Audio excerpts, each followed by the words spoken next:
and gentlemen, welcome back to Thrashers Paradise, selfie edition. As I am doing this on my phone, I am joined with all the way from, I believe, California.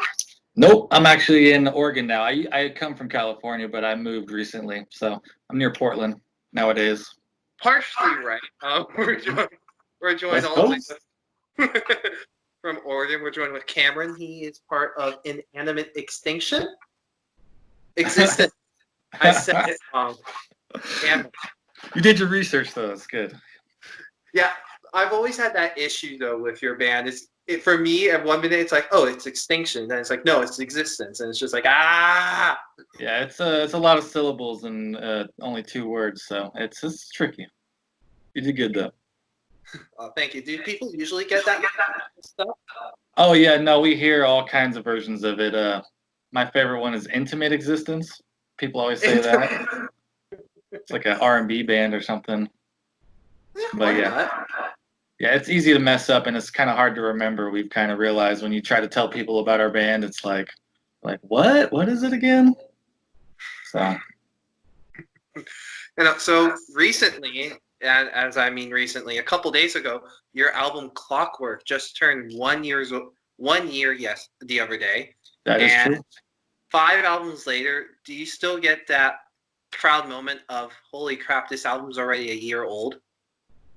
Yeah, I'd say it's not quite the same as like our first couple albums because like, it was just way more exciting back then when it was all new and fresh. But now we've kind of been through it a bunch of times, so it's like I actually didn't even notice until it came up on my memories like a couple days later.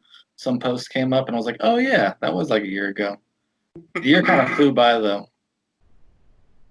So yeah.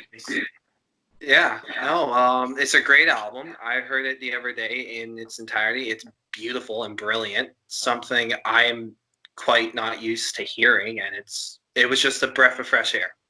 Thank you. Yeah, we try to keep it original. Try to do some different stuff than what other people are doing. Now, as I mentioned, this is the 5th album. Has it gotten hard to kind of try and write new material to try and stay different? Yeah, I find as long as I take a long enough of a break between my writing sessions, then the album will have like just a generally different vibe. Just because I'll be into different things and I'll have learned some new guitar tricks or something that I start incorporating. So yeah, as long as I don't like write an album right after the last one, it seems like it stays decently fresh, I'd say. Okay, now 5 albums later, from the latest one to the first one, personally, what do you feel is the biggest difference in the band? Definitely our style has changed a lot.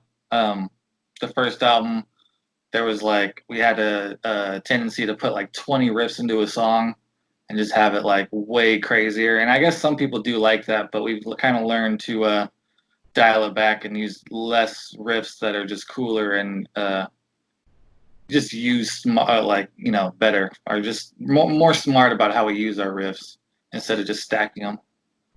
So definitely, I think we put a little more thought into our songs nowadays and less riffs. Well, we're going to go back to last year, actually, a special moment. June 1st was actually your performance with Eyes of Horus, APOC, and Cathartic Demise at the District in Guelph, Ontario. Oh, yeah. I mentioned this because I'm finally able and proud to say I've interviewed all the bands from that set, from that lineup of that night. And to finally be able to get the interview with you is kind of like the topping on the cake, sort of say, because that was really the first night we really started doing all the interviews and stuff. So if that hurt, what's that like, knowing that this channel basically started interviewing at your show? Oh, well, I mean, that's an honor, man. That's cool, and I'm glad that you're stoked to hear from all of us. That was a pretty fun stacked lineup. I miss all those dudes a lot. Was it APOC and Aya Horus, and who was the last one? Cathartic? Yeah, Cathartic Demise. Okay, I think they just played that one show, but yeah, that was a fun ass show. I think we actually went to Guelph again after that too, and did we? I don't know. We've been in Canada a couple times last year, so it's all blending together now. Yeah, you guys did a huge tour across Canada in the summer and then in the fall around, I Yeah, want to the say, wintertime one. Yeah, yeah. yes, where you did come to our hometown of Hamilton at the Doors, I believe, the taco place. Yeah, we played Hamilton. It was like some side, like some weird bar we played like in the back of. I don't remember tacos, but yeah, I just remember my buddy Mike came out, and he's my buddy who lives in Hamilton, so I know we're at least close to there. Okay, okay. Yeah, so from that, I gathered you guys have been touring a lot. You guys do go onto the road quite frequently, and now with this whole COVID thing going on, and you guys kind of can't, and you're being told not to, how hard is it for you to not be on the road to tour and just perform? It's a bit of a bummer. I mean, touring is something that I always kind of look forward to throughout the year, so it's weird to think that I'll go a whole year without being able to do it. But there's some good stuff that'll come out of it. Like probably have a new album pretty soon here. We're already a couple songs deep into the writing process, and just, we'll try to stay productive otherwise. But and then hopefully once we do start touring again, we'll have a lot more stuff to sell you guys, some new CDs and new art and stuff, and you know hopefully it'll be good again soon, and it won't take too long. Awesome. Now, the one thing I did catch my eye at your show was your merchandise is just beautiful, and I didn't buy any, and I was very upset with myself. And I can't seem to try and find where you guys may sell it online. Do you guys have a place online where you can find merchandise?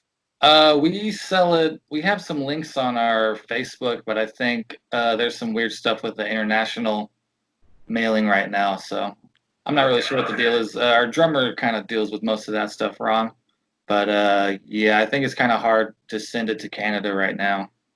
But yeah, there is a Big Cartel page on our Facebook. There's a bunch of links on there.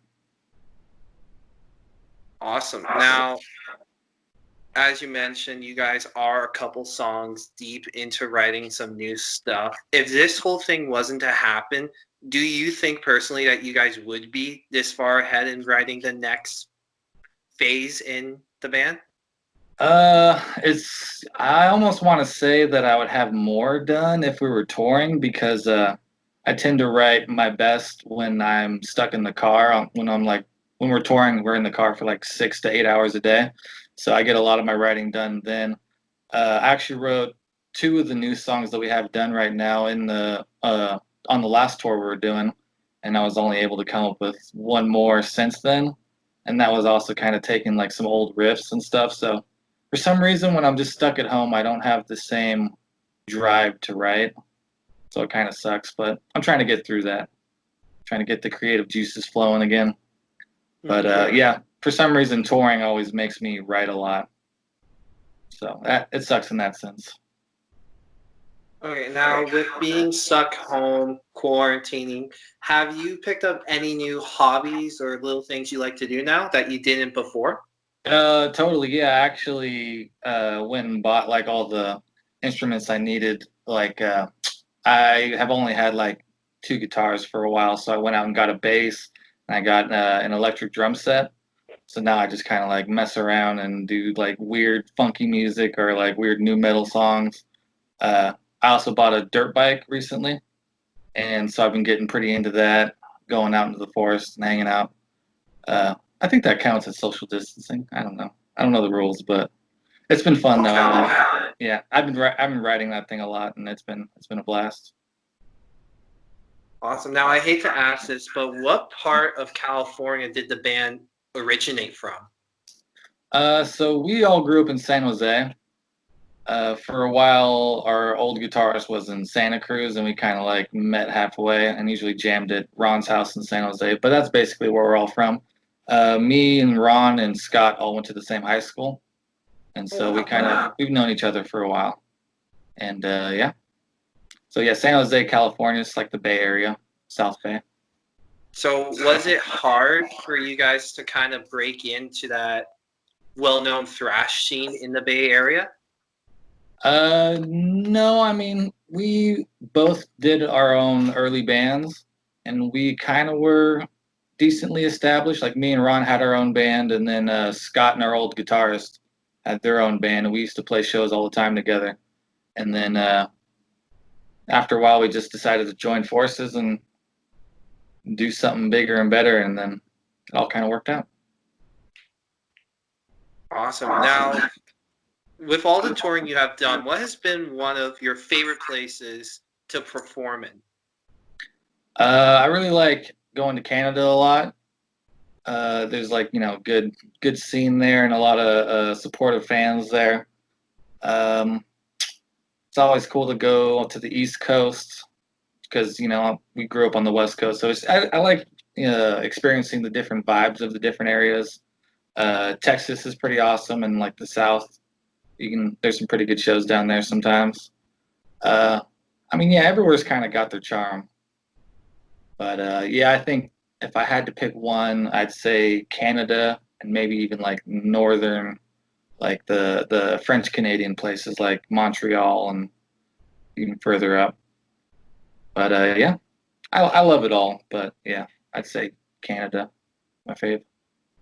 Cool. Now, when when touring is allowed to start back up again, and you guys do get back on the road, where would be the one place you would just like to say, "Hey, we've never been here before. Let's go here for the first time"? I'd have to bust out a map and like really think about that because we've kind of been to a lot of places. I think we've definitely gone through all 50 states here in the U.S. But yeah, I'd have to think about that. We've kind of hit a lot of the. I mean, I'd like to definitely go to like Japan or something or Europe, but I don't know when that'll happen. The ultimate goal is to make it over to Europe and see all those other cool continents over there. All right. Now, this is more of a fun question we like to ask our guests. Now, recently, a lot of bands have been partnering up with either distilleries or breweries to come up with their own signature line of alcohol. Slayer partnered up with Jägermeister. Iron Maiden has their Trooper beer. If your band was to do that, what kind of alcohol would it be, and what might the name be of it?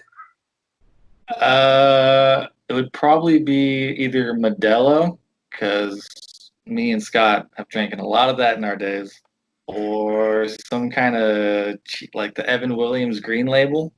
I don't know if you're familiar with that, but it's very cheap and very shitty. But me and Scott drank a lot of it, so I'd say one of those. Maybe like a Brodello kind of thing. Brodello, or that's just off the top of the head, or whiskey. What would be the name of our whiskey? Inanimate whiskey. I got nothing. And that's okay. And we're going to ask you one last question because we know you are an extremely busy man. Oh, you know. The question we ask is for all of our first-time guests. This is a fun little question. We just like to make sure that they do know their metal history. So who would win in the fight, Lemmy or God? That's a trick question. And why is that? Because Lemmy is God. It's correct. Doy. Well, congrats. You got it right. You are one of the very surprisingly majority of them that do get it right. So Cameron, I'd like to thank you so much for joining us tonight on Thrashers Paradise for this interview. I really appreciate it. Is there anything else you'd like to let the people know that are watching this on YouTube? Inanimate Existence is doing more stuff, and we're gonna have a new album coming out hopefully in less than a year. And hopefully you'll be seeing some more of us, and we can't wait to play shows for everybody again. Awesome. And until next time, everyone, keep on thrashing. Peace. Dark light,